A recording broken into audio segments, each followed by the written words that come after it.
कि मैं राकेश राणा नाम है मेरा। और मेरा क्या हमारा शुरू से कपड़े का काम रहा है। ओके। गारमेंट्स के काम हमने स्टार्ट किया था। हुँ, अब उसमें से मैंने सबसे बड़ी एक समस्या देखी कि जो छोटा व्यापारी होता है जिसके पास पूंजी की कमी होती है, हुँ, वो बाजार में स्ट्रगल उसको बहुत सारे करने पड़ते हैं। ठीक। तो इसके लिए फिर मेरे दिमाग में एक आइडिया आया कि क्यों ना हम जो उधार दुकानदारों को इनको जो उधार दे रहे हैं, हुँ, तो हम डायरेक्ट अगर कस्टमर से टच हो जाएं, हुँ, जो यूज़र है अगर हम उसी को डायरेक्ट टच करके और उसी के थ्रू आगे माल सेल करवाएं, तो हुँ, मेरे ख्याल से इससे अच्छा कुछ नहीं कोई होगा। रास्ता नहीं हो सकता। So today I'm in Bhamasa Techno Hub, which is provided by Rajasthan government, which is really, I would say, this is one of the best. I would say, if something you have to provide by the government, the government is doing really great job here. I'll tell you. So I met with a lot of founders here, and one of the founder he's with us, Mr. Rakesh Rana. सो राकेश जी, आप एक बार मुझे अपना थोड़ा सा quickly अपने बारे में एक इंट्रोडक्शन दो कि आपने आपने क्या क्या किया है और आप अपने जो नया बिजनेस स्टार्ट कर रहे हो, right? What is that business all about? वो क्या क्या आप नया कुछ ऐसे कस्टमर्स को दे रहे हो जो जो जिसके बारे में देख के ना लोगों को ठीक लगे? देखिए, सबसे बड़ी एक समस्या देखी कि जो छोटा व्यापारी होता है जिसके पास पूंजी की कमी होती है, वो बाजार में स्ट्रगल उसको बहुत सारे करने पड़ते हैं। ठीक है। क्योंकि मार्केट में तो पेमेंट की कमी रहती है। ओके। उसके पास जो भी माल बिकता है वो सारा उधार बिकता है। हम्म। अब उसमें फिर पेमेंट का अपना उसका वो नहीं घूम पाता है रोटेशन। तो इस चक्कर में ज़्यादातर व्यापारी फेल हो जाते हैं। तो उस समय मेरे दिमाग में एक आइडिया आया कि क्यों ना अपन कोई ऐसा रास्ता ढूंढें कि जहाँ से लोगों को मतलब अपना माल जो है वो सारा कैश बिके और ज़्यादा से ज़्यादा लोगों को रोजगार दिया जा सके। क्योंकि ये समस्या सिर्फ मेरी समस्या नहीं थी, ये समस्या बहुत सारे मेरे जैसे लोगों की थी। ओके। जो कुछ करना तो चाहते हैं लेकिन कर नहीं पाते। हाँ। हाँ। तो इसके लिए फिर मेरे दिमाग में एक आइडिया आया कि क्यों ना हम जो उधार दुकानदारों को इनको जो उधार दे रहे हैं, तो हम डायरेक्ट अगर कस्टमर से टच हो जाएं, जो यूज़र है अगर हम उसी को डायरेक्ट टच करके और उसी के थ्रू आगे माल सेल करवाएं, तो मेरे ख्याल से इससे अच्छा कुछ नहीं कोई रास्ता नहीं हो सकता। क्योंकि बिना लागत के उन लोगों को एक रोजगार मिल जाएगा और हमारे लिए बिना मतलब कैश में हमारा माल बिकेगा और धीरे धीरे अपन पूरी इंडिया में इसको बड़े लेवल पे लेके जा सकते हैं। सो कितना टाइम हो गया आपको इसको स्टार्ट किए हुए? सर, इसको मुझे स्टार्ट किए हुए लगभग, वैसे तो मैंने कंपनी 2021 में रजिस्टर्ड करा ली थी। ठीक है। उस समय जैसे ही आइडिया आया था, लेकिन क्योंकि उस समय हमें मार्केट की कोई नॉलेज नहीं थी, इस चीज़ का हमारा कोई फीड वो नहीं था 100%। हाँ। तो इसके कारण हमें पहले यही पता भी नहीं था कि स्टार्टअप इंडिया क्या है, आई स्टार्ट क्या है। ओके। तो जैसे जैसे हमने कम से कम 2 से 3 साल बाद, 2 साल बाद तो मैंने स्टार्टअप इंडिया में हमने रजिस्टर्ड कराया था। अच्छा। तब तक हम उसके सीड फंडिंग से उससे बाहर हो चुके थे। ओके। तो इसके बाद जब हम स्टार्टअप इंडिया में आपकी एलिजिबिलिटी थी वो खत्म हो गई थी? हाँ, जो फंड की जो एलिजिबिलिटी थी वो हमारी खत्म हो गई। ओके। दूसरी गलती उस समय हमसे ये हुई कि हमने उसको सीड स्टेज पे डायरेक्ट डाल दिया। क्योंकि उस समय हमने किसी से पैसा देके 1 लाख रुपए और वेबसाइट बनवाई थी, लेकिन हमको टेक्नोलॉजी के बारे में कोई नॉलेज नहीं थी। तो वो वेबसाइट भी हमारी नहीं चलती थी, वो बस चक्री घूमती रहती थी उसकी। ओके। तो उस चक्कर में वहाँ भी हमने धोखा खाया एक तरीके से। तो 2 साल बाद भी हमने उसको उस समय इसलिए उसमें सीड स्टेज पर करवाया था क्योंकि भाई हम समझ रहे थे कि हमारा प्रोडक्ट तो रेडी है, जैसे हमारे पास पैसा आ जाएगा बस हमारा बिजनेस स्टार्ट हो जाएगा, गवर्नमेंट अगर हमें कुछ फंड दे दी तो उस तरीके से फिर हमने उसको जब 2 साल के बाद फिर हमने जब राजस्थान में आई स्टार्ट में रजिस्टर्ड करवाया भामाशाह टेक्नो को, उस समय हमें पता नहीं था। लेकिन स्टार्टअप इंडिया में रजिस्टर्ड होने के बाद जब हमने स्कीम स्टेट गवर्नमेंट की कोई ढूंढी, तो हमें पता चला कि आई स्टार्ट की भी है गवर्नमेंट की स्कीम है, राजस्थान सरकार की। ओके। फिर यहाँ हमने उसको रजिस्टर्ड होने के बाद में जब आई स्टार्ट में हमारा रजिस्टर्ड हो गया, तो उसके बाद हम भामाशाह टेक्नो में जब हमने सिटिंग ली, तो ये 1 साल जो हमारा है, अब मुझे 1 साल से ज़्यादा यहाँ हो चुका है इस भामाशाह टेक्नो में। और ये जो समय हमारा है ये हमारा वास्तविक पूरा लर्निंग फेज, इसमें हमने सही ढंग से पूरा क्या करना चाहिए क्या नहीं करना चाहिए उन सब चीज़ों को हमने यहाँ। तो यहाँ पे मेंटर्स अवेलेबल होते हैं आपके लिए? बिल्कुल, यहाँ पर मेंटर्स भी रहते हैं और ये गवर्नमेंट प्रोवाइडेड है? सारे गवर्नमेंट की तरफ से सारा सब कुछ फ्री है और इसके अलावा फंडिंग की सपोर्ट भी मिलती है। तो आप you got any funding, like आपको मिली कोई फंडिंग? हाँ, 2,40,000 रुपए की आइडिएशन ग्रांट मुझे यहाँ से। आइडिएशन ग्रांट मिल गई यहीं से? तो ये तो अच्छा एक स्टेप है राजस्थान की गवर्नमेंट का। मुझे गवर्नमेंट ये अभी तक शायद मेरे ख्याल से स्टेट गवर्नमेट में सबसे अच्छा राजस्थान गवर्नमेंट का ये है अभी यहाँ पर, कि जिसमें अच्छी फैसिलिटी है, हाई क्वालिटी फैसिलिटी है, जिसमें आपको सब कुछ मतलब यहाँ पर अवेलेबल है फ्री ऑफ कॉस्ट। ओके। अगर मैं ऐसे बात करूँ कि आपके अभी तक के टाइम में बिजनेस को ले जाने के लिए, एक तो आपने बताया कि वेबसाइट का आपने बनवाया, किसी को पैसे भी दिए होंगे, राइट? और वो चली नहीं जैसी आप चाहते थे, ऐसी नहीं चली। तो अगर मैं आपकी अभी रियल चैलेंजेस की बात करूं आज के टाइम पे, वो चैलेंजेस आपको क्या है कि यार मेरे को ये अगर चीज़ मेरे पास आ जाए ना, या मुझे ये पता लग जाए तो मैं कुछ अच्छा कर सकता हूँ, मतलब कि मेरा बिजनेस जा सकता है अच्छा, तो क्या चैलेंजेस आपके पास हैं अभी आज की डेट में? नहीं, अब देखिए वैसे तो खैर ऑपरेशंस में और उसमें सब में आते हैं, लेकिन ये जो 1 डेढ़ साल जो मेरा पिछला निकला है, इसमें मैं कह रहा हूँ कि मैंने हर वो चीज़ सीखी है। वैसे मैं देखने में, मतलब मैंने 10वीं पास करी है गाँव से अरे वाह, 1993 में।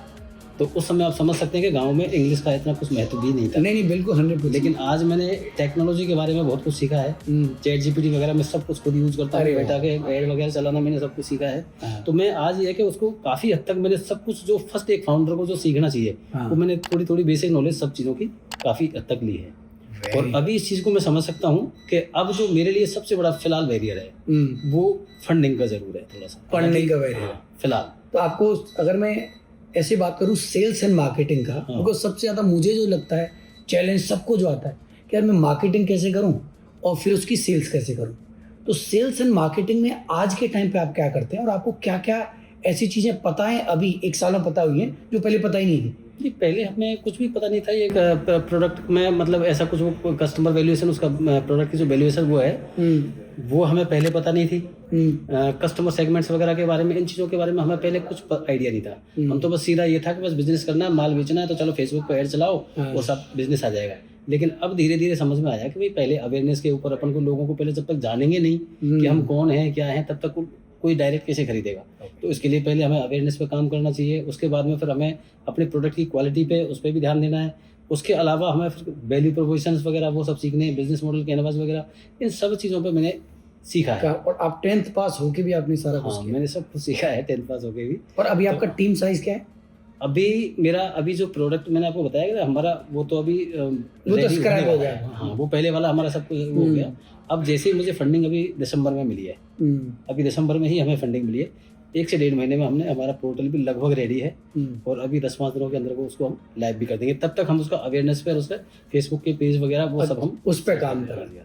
तो अगर मैं आज के टाइम पे बात करूं, क्योंकि आप ये कह रहे हो कि जब आपकी वेबसाइट आएगी तब आप सेल्स या जो भी स्टार्ट करोगे, मार्केटिंग अभी अवेयरनेस आप स्टार्ट कर रहे हो, लेकिन उसका कोई ऑफलाइन ऐसा मॉडल नहीं कि आज की डेट में अपनी लाइफ को सस्टेन करने के लिए, तो अभी आप क्या कर रहे हैं अभी इस टाइम? अभी मैंने देखो, अभी जो 3-4 साल का जो मेरा सफ़र रहा है, इसके हिसाब से मैंने अभी दूसरी चीज़ों पे भी, क्योंकि कहते हैं ना कि आवश्यकता ही आविष्कार की देती है, 100% है ना। तो हमने जब 3-4 साल का जो स्ट्रगल किया, तो वहाँ हमें दिमाग में कुछ और चीज़ें भी आई है।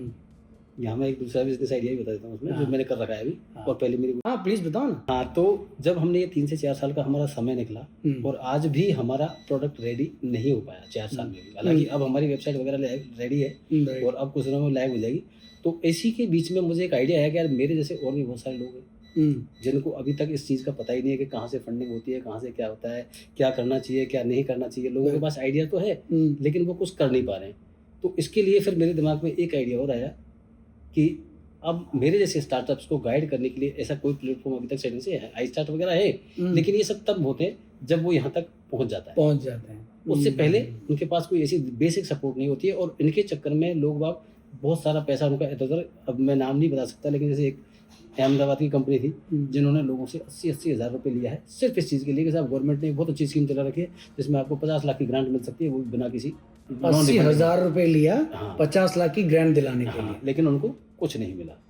देखो आप ऐसे देखो ना कि अभी गवर्नमेंट इतना कुछ करती है, लोग इसमें भी कुछ ब्लैक करने के लिए कोई ना कोई सोल्यूशन निकाल लेते हैं। बिल्कुल। तो फिर मैंने एक दूसरा पोर्टल अभी तैयार किया है, स्टार्टअप विंग से उसका नाम बनाया है। ओके। उसमें हमने किया है कि अब जो आइडिया स्टेशन पे जो लोग हैं, आइडिया स्टेज के जिन लोगों के पास कुछ है, करना चाहते हैं लेकिन उनके पास रास्ते नहीं है, तो उन लोगों को गाइड करने के लिए हमने स्टेप बाय स्टेप भाई कब क्या करना चाहिए, क्या नहीं करना चाहिए, और उनको पूरा हमने, जैसे हमारा उसमें अब हम मतलब एक गाइडेंस वाला प्लेटफॉर्म है होने को तो, लेकिन उसमें गाइडेंस के साथ साथ हम उनको जैसे सॉफ्टवेयर डेवलपमेंट वालों से, सोशल मीडिया मार्केटिंग वाले, इन लोगों से कनेक्ट करा लेंगे और भी हम उनको करेंगे। और उसमें उन लोगों का जो पैसा जाएगा वो क्या है कि बिल्कुल उनको उस तरीके का प्रोडक्ट भी तैयार होकर मिलेगा, उनके साथ किसी के साथ कोई चीटिंग नहीं होगी।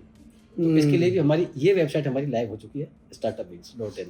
तो इससे आपका कोई रेवेन्यू जनरेट हो रहा है? नहीं, अभी आज पहला ऐड चला है अवेयरनेस का, आज चालू किया फर्स्ट ऐड आज। तो मुझे लगता है आपके दोनों बिजनेस साथ साथ में चलेंगे। दोनों साथ से। तो आप दोनों चलाना चाहते हैं कि एक? नॉर्मली तो लोग कहते हैं एक ही चलाओ। नहीं, एक देखो, जब नॉलेज होती है उससे टीम हो जाती है। मेरा मानना ये है कि मैं मानता हूँ ऑपरेशंस में उसमें ज़रूरत होती है, लेकिन दूसरा बिजनेस जो है वो बच्ची के नाम से भी है, अच्छा। और वो भी पढ़ी लिखी है, ऐसी कोई दिक्कत नहीं है, तो वो भी हाँ। मेरे साथ साथ 2-3 साल से उसमें भी सीखा ही है, तो अब अपन दोनों के साथ चला सकते हैं, चला ऐसी कोई बात दिक्कत नहीं है। तो अगर मैं ऐसे बात करूँ कि आप वैसे आप जयपुर से नहीं है ना? हाँ, मैं आप किस कहाँ से? हिंडौन सिटी, हिंडौन सिटी यहाँ से कितना दूर पड़ता है? करीब 200 किलोमीटर। 200 किलोमीटर दूर। तो आपने वहीं आसपास क्यों नहीं स्टार्ट किया? जयपुर ही क्यों चूज़ किया? नहीं, या आपने दिल्ली क्यों नहीं किया? राइट, होता है ना ये? तो आपने यहाँ पे क्यों नहीं, चूज़ उसका रीज़न तो सबसे पहला तो यही था कि मैं उससे पहले ही जयपुर आ गया था, किया? और हम उससे पहले से ही जयपुर में जो मैंने आपको बताया था कि हमारा कपड़े का काम था, तो हम जयपुर ही काम कर रहे थे। जयपुर का काम। तो आपने और कोई सिटी कभी एक्सप्लोर किया है कि ये जयपुर है, जयपुर क्यों आपको ठीक लगता है? ये दिल्ली में क्यों नहीं हो सकता था? या दिल्ली में हो सकता है कि बेटर हो दिल्ली सकता है? देखो, कंजेस्टेड एरिया भी बहुत ज़्यादा है दिल्ली में ट्रैफिक वगैरह की समस्या भी बहुत ज़्यादा है, पॉल्यूशन का भी बहुत वो है, और उसके अलावा क्या है कि जयपुर अभी स्पेस भी है, जयपुर में इतनी ज़्यादा कोई भीड़ भाड़ का ऐसा वो भी नहीं और है, आप रहते भी हैं। और हम यहाँ रहते भी हैं। तो मेन रीजन आपका ये कि आप रहते हैं यहाँ पे, तो और आपको पता है ज़्यादा सिटी का, तो आप नहीं। तो अभी आपका जो प्रोडक्ट है उसकी अगर मैं मार्केट साइज देखूँ कि ये प्रोडक्ट केवल इंडिया में ही चलेगा, या केवल राजस्थान में चलेगा, या केवल जयपुर में चलेगा? नहीं, ये प्रोडक्ट ग्लोबल भी जा सकता है, देखिए क्योंकि आपका पहला स्टार्टअप पहला क्या जो हुआ? ग्रुप जो हमारा पहला जो प्रोडक्ट है, उसमें हमारा मकसद है ज़्यादा से ज़्यादा लोगों को, मतलब एक ऐसा ई-कॉमर्स पोर्टल उसमें हम तैयार कर रहे हैं, जो लोगों को बिना लागत के प्रोडक्ट रीसेल करके पैसा कमाने का ऑप्शन देता है। जिसमें ना तो उनको लागत की ज़रूरत है, ना उनको कोई स्टॉक रखने का, मेंटेन करने का रिस्क है, ना इनकी कोई रेल स्टॉक की टेंशन है, तो मतलब इस तरीके से जिस बिना तरह से लागत- ड्रॉप हाँ, शिपिंग है, एक तरह से वही कॉन्सेप्ट है। ड्रॉप शिपिंग के टाइप से हम उसमें क्या कर रहे हैं कि मल्टी वेंडर सिस्टम हमने उसमें बना रहे हैं, जिसमें जिन लोगों को अपना प्रोडक्ट बेचना है वो हमारे यहाँ प्रोडक्ट अपने लिस्ट कर रहे हैं, और हम कस्टमर्स को हम बोल रहे हैं कि भाई हमने आपको बिना लागत की एक दुकान लगा के दी है, अब यहाँ से आप हमारे प्रोडक्टों को अपनी सर्किल में सेल करके और वहाँ से पैसा कमा सकते हो। ठीक है। तो अभी आपके लिए जैसे मैं जिस जगह से आप आते हैं, रूरल प्लेस से, एंड देन आपने 10th किया और एक यहाँ एक स्टेज पे हैं, एंड ऑफ द डे जो स्टेट गवर्नमेंट प्रोवाइड करा रहा है, आपको सारी फैसिलिटी ले पा रहे हैं, because you got that awareness, right? अभी आप अपने जैसे किसी भी एक जो एंटरप्रेन्योरशिप में है, या फिर वो कुछ करना चाहता है, जहाँ से आप आए और यहाँ तक की जर्नी में जो भी आपके एक्सपीरियंसेस हुए हैं, उसके हिसाब से उनको एडवाइस क्या दोगे कि किसी भी बंदे को आपकी इस स्टेज पे आने के लिए आप क्या उनको बताओ, यार यही आप करोगे, यही आप अपनी स्टार्ट करना है, जिससे कि आप एटलीस्ट एक नेक्स्ट लेवल पे जा सकते हो? कोई एडवाइस? सबसे पहले तो देखिए मेरी एक ही वो है कि सबसे पहले तो खुद के ऊपर भरोसा होना चाहिए। अगर खुद के ऊपर भरोसा नहीं होगा तो हम कुछ नहीं कर सकते, क्योंकि जब हम शुरू कोई भी आइडिया करते हैं तो कोई भी आइडिया या कोई भी बिजनेस स्टार्टिंग में बड़े रूप में या उसमें नहीं होता है। शुरुआत जो आइडिया होता है वो कच्चा होता है, अब उसमें क्या है कि बहुत सारी कमियां भी होती हैं। तो मेरा सबसे पहला तो यह कि खुद के ऊपर भरोसा होना चाहिए। अगर खुद के ऊपर भरोसा नहीं है तो हम आगे सक्सेस नहीं हो सकते। उसके अलावा दूसरी जो चीज़ है वो ये है कि आपको पहले अपने आइडिया को वैलिडेट करना चाहिए। जो मैंने गलतियां की हैं उनसे जो मैंने सीखा है, मेरा सबसे पहला अब यही है कि हमें सबसे पहले तो उस रियल प्रॉब्लम को समझना चाहिए कि मार्केट की रियल जो मैं प्रॉब्लम का सॉल्यूशन दे रहा हूँ, क्या वो रियल प्रॉब्लम है भी या नहीं है। हाँ, तो सबसे पहले हमें उस प्रॉब्लम को रियल में समझना चाहिए, और उसके बाद में हमारा प्रोडक्ट उस प्रॉब्लम का रियल में सॉल्यूशन कर भी पा रहा है या नहीं कर पा रहा है। इन चीज़ों के सबसे पहले तो हमें इन चीज़ों के ऊपर ध्यान करना चाहिए, और उसके बाद फिर अपने कस्टमर्स, मतलब ऐसा नहीं, ज़्यादातर हमारा स्टार्टिंग में हमारे साथ भी यही समस्या थी।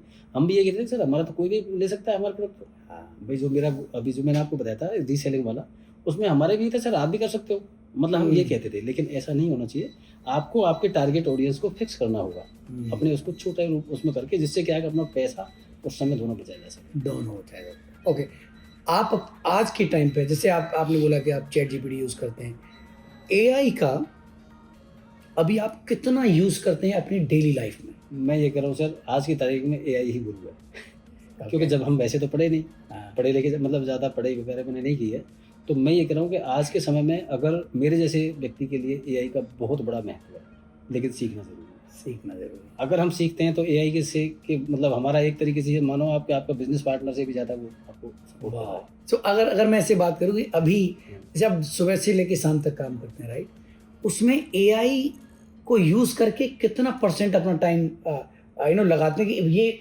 कोई कह रहा है मैं 80% में एआई यूज़ करता हूँ, कोई कहता है मैं 50% यूज़ करता हूँ। मैं भी 80% की समथिंग एआई ही यूज़ करता हूँ। 70-80% की समथिंग क्योंकि जितना भी हमें जैसे कोई कंटेंट लिखना होता है, कुछ भी करना होता है, तो वो बस चैट जीपीटी के उस पर डाला थोड़ा सा, इसको इस तरीके से करना है, तो फटाक से वो अपने उस स्थिति में आ जाता है पूरा।